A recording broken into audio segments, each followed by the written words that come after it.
아니 이게 만약에 핵미사일 쏘게 되면 우리나라 어떻게 되는 거예요? 그래서 서울에 북한이 핵 공격을 감행했을 때 어떤 실제 피해가 있을지 2004년에 공개된 미국 국방부 기밀 문서에 한반도 핵 전쟁 시뮬레이션 자료가 있습니다. 그 내용을 영상으로 재현해 봤는데 정말 무섭거든요. 함께 보시죠. 우와. 서울 중심부인 용산 한복판에 TNT 15톤의 북한 핵 미사일이 투하된다면 우와. 저 불기둥이야 그냥. 어머, 내가 닭들이 가루가 돼. 폭발 지점으로부터 반경 1.8km 내 건물, 차량, 사람이 순식간에 증발합니다. 반경 4.5km 내의 광화문 채널A 건물부터 63 빌딩, 서울역 등 주요 거점 건물 역시 무너져 내립니다. 이게 진짜 이거예요? 어머, 내가 닭들이 가루가 돼. 이로 인한 1차 예상 사망자는 약 40만 명.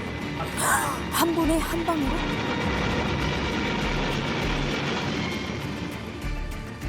핵폭발 후에는 하늘로 솟구쳤던 수분과 먼지가 방사성 물질과 함께 떨어지며 지상을 오염시킵니다.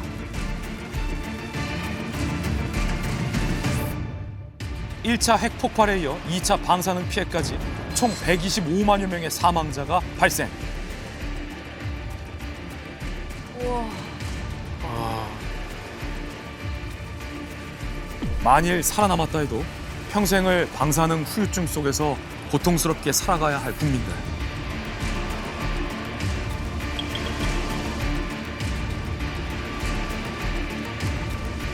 북한의 핵 공격으로부터 우리는 생존할 수 있을까? 이렇게 보니까 진짜 너무 무섭다. 방금 보신 영상이 끔찍하죠. 근데 이 피해 규모가 히로시마에 떨어진 원자폭탄과 동일하다는 가정하에 추산된 시뮬레이션 자료입니다.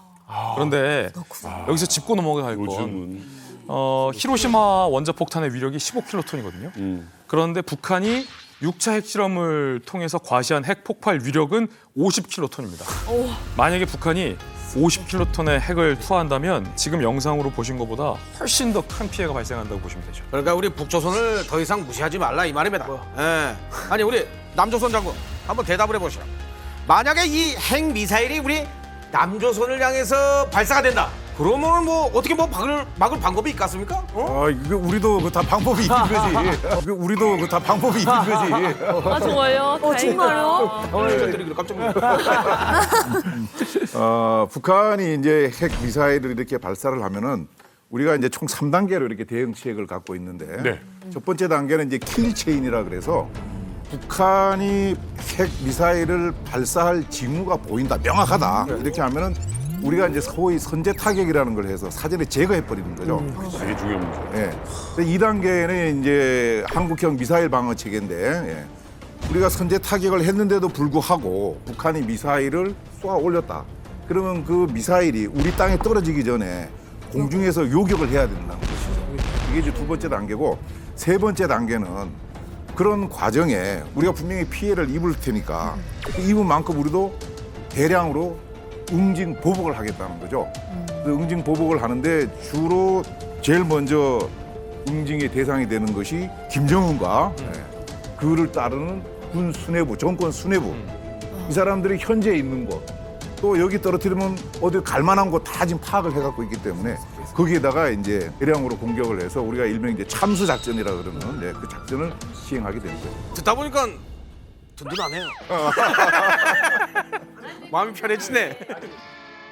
핵발사를 사실 그 아까도 그랬잖아요. 뭐 미리 알면 가서 먼저 선제 공격을 한다고 했는데 그거를 알 수가 있나요? 근데 저쪽에서 할 거야. 우리가 이제 위성을 많이 쏘아 올려 갖고 있잖아요. 예. 이제 그걸 갖고 이제 북한을 손바닥 들여다보듯이 다 보고 있으니까 북한이 이제 움직이는데 핵을 쏜다 그래 갖고 바로 쏠 수 있는 것이 아니고 최소한의 준비 시간이 필요하니까 그 과정을 이제 우리가 추적을 하는 거죠. 예를 들어서 평상시에 발사대가 지하에 있다. 쏠려 그러면 밖으로 나와야 되니까 어디 문이 열린다든지 이런 과정을 보고 그 사이에 이제 우리가 판단을 해야 되는 거죠.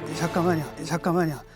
이런 문제거든요. 프리엠티브라는 거거든요. 선제 공격인데 이게 문제는 뭐냐면 그 판단을 누가 내리냐는 그래서 우리가 때린다라고 한다면 일단 우리가 전쟁을 시작한 게 되는 거예요. 맞아요. 그러니까 이게 그래서 바로 전쟁이 되거든요. 근데 그걸 갖다 누가 확정적으로 판단할 수 있느냐 이런 문제가 있는 거고 그다음에 방어 있지 않습니까? 방어도 못 막아요, 이거 결국은. 그러니까. 100% 막는 건 불가능하거든요. 왜냐면 미사일을 쏠 때 뭘 쓰냐 데코이를 같이 쏘거든요. 그러니까 10발을 쏘면 그중에 9개는 가짜고 하나만 진짜예요. 이렇게 할 수가 있는 거죠. 개수를 줄이는 그렇죠. 그러니까 전술핵이다 그래도 이게 쓸 수 있게 해서 만든다 그러는데 푸틴도 못 쓰거든요. 그러니까 핵을 썼다라고 하면 그 순간엔 걷잡을 수가 없게 된다는 걸 알기 때문에 사실상 쓸 수 없는 무기가 사실은 핵이에요. 그러니까 푸틴도 그렇게 말로만 하지 맞아요. 못해.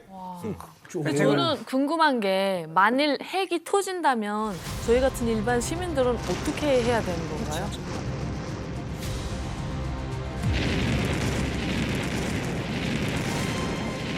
사시는 아파트 근처에 네. 비상시 피할 수 있는 대피소들이 다 써 있어요. 그러니까 저도 신경 안 쓰다가 이번에 사이렌 울리는 통에 다시 한번 봤거든요. 우리 아파트에도 지하에 방공 시설이 딱 표시가 돼 있어요. 민방위 표시가 돼 있고 그거를 평소에 알아둬야 돼요.